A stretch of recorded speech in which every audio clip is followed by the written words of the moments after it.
მე პირადად ის მაგალითი ვარ მე როგორც მეცნიერი და როგორც ჩვეულებრივი მოქალაქე მე იმდენ წამებას ვიტან იმ სახელმწიფოსაგან რომელშიც მე ვცხოვრობ რომ ამას გამორიცხულია რომ საქართველოს კონდეს თავისი დამოუკიდებლობა და ამას კადრულობდეს ერთი ქალბატონის მისამართით რასაც ეგენი კადრულობენ აი ჯერ მარტო ჩემი სუფთა პირადი მაგალითიდან როგორც გულწრფელად გეუბნებით ძალიან და ჩემი მაგალითიც რო არ მქონდეს ის რასაც ვხედავ მე საქართველოში რა კეთდება როგორ კეთდება როგორ ექცევიან ხალხს როგორ ექცევიან ადამიანებს და თვითონ ერის ღირსებას გაურბიან ეროვნული თავმოყარეობის კრიზისია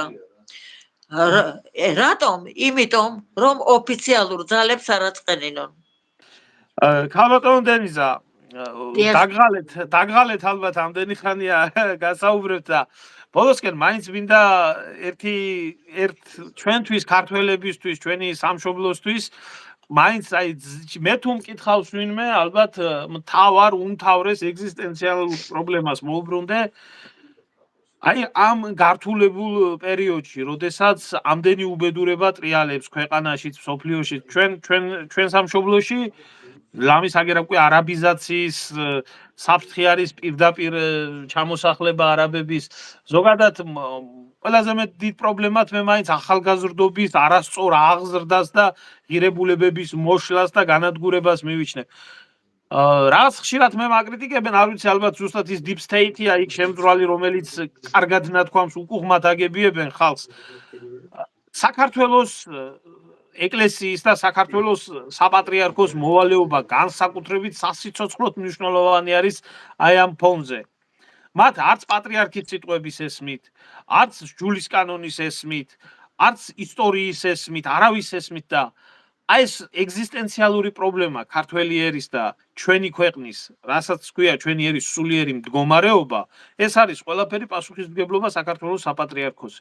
და მინდა მოკლედ უბრალოდ თუ რა ხდება რეალურად იქ იმ ინსტიტუციაში, რომელი ინსტიტუციაც ვალდებული არის და პასუხისმგებელი არის ქართველი ერის სულიერ მდგომარეობას და არა მარტო ქართველი ერის საერთოდ აი მსოფლიო დიდი წესრიგისთვის, რომელსაც თქვენ საუბრობთ, ქართულ ქრისტიანობას უდიდესი პასუხისმგებლობა და მოვალეობა აკისრია ჩემის აზრით.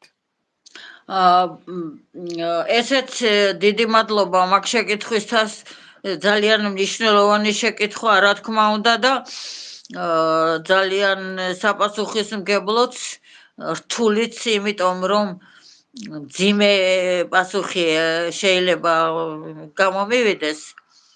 მე პირადად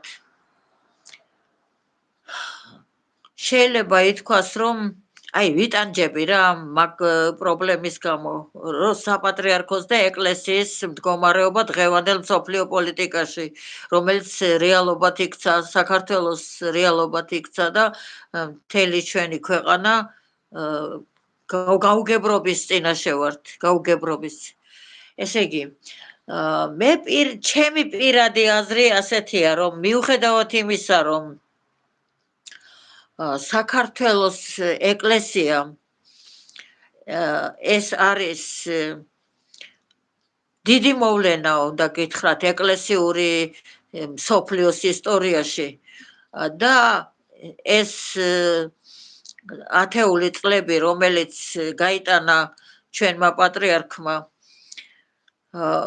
როგორც უნდა გითხრათ, რომ ცნობილი ესეთი გამოთქმა არსებობს ეკლესიურ სამყაროში, მან გააცოცხლა სუდარა გადაფარებული ეკლესია. ჩამქრალი იყო მთლიანად ეკლესიური ცხოვრება საქართველოში და ნამდვილად გააცოცხლა. მაგრამ აი ამ გაცოცხლებას მოუსწრო ამ სოფლიოს ახალი წესრიგის ამოძრავებამ.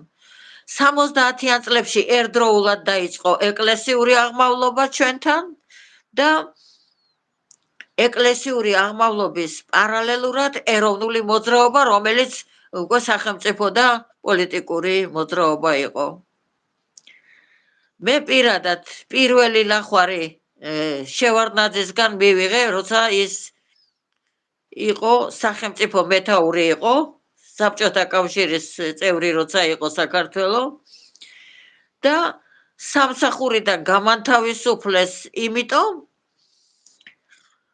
რომ საქართველოს პატრიარქმა მაკურთხა ლექციების კურსის დასაკითხად სასულიერო სემინარიაში და როგორ თუ აკადემიის წევრიო, ლექციებს კითხულობსო და მომხსნა ნიკო ჭავჭავაძემ, რომელიც ჩემი ძალიან დიდი მეგობარი და თაყვანისმცემელი იყო და აი მოკლეს კაცი და აიძულეს რომ მაინც უნდა და გაეკეთებინა ეს ბრძანება თუ არა და დაგიხურავთო ინსტიტუტსო. ინსტიტუტის დახურვა თვითონაც უნდათ სხვათა შორის ეთყობა, იმიტომ რომ მერე სააკაშვილი მოვიდა და იმან დახურა ფილოსოფიის ინსტიტუტი. მაგრამ რა მოხდა, იცით? აი როგორც ზვიად გამსახურდია და მერაბ კოსტავა გადაიყოლეს თავიანთ გზაზე და შემოიტანეს ჯერ ანთროპოსოფია. და დათანხმდნენ ისინი ამ ანთროპოსოფიაზე და ზვიადმა მერაბი კი არ მოიყვანა მარტო ჩემთან და ინასთან გასაცნობა, მთელი ანთროპოსოფები საქართველოსი მთელი ეშელონი მოიყვანა აქ და ამალით მოვიდა და მათი უფროსი ქალბატონი, ებრაელი ქალბატონი იყო. თამარ სადრაძე და ის ყოველთვის გრძნობდა და მე არ უმალავდი ჩემს ესეთ პროტესტანტულ განწყობას თვითონ ანთროპოსოფიასთან. მაგრამ მე ისინი ვერ ჩამოვაშორე ამ ანთროპოსოფიას. იგივე მოხდა ეროვნულ მოძრაობაში. ეხლა რა მინდა გითხრათ? საქართველოში შემოვიდა აი ეს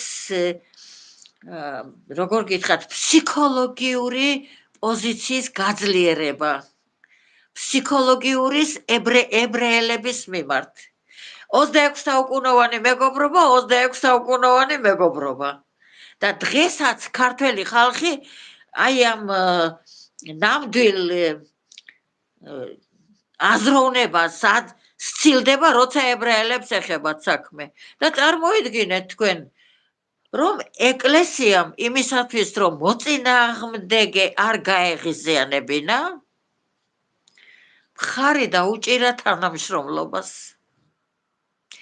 მხარი დაუჭირა ეკლესიამ ჯერ კიდევ შევარდნაძის პიროვნებას, მას შემდეგ, რაც ზვიად გამსახურდია თავისი პოლიტიკით და თავისი ეროვნული მოძრაობით გააძევეს.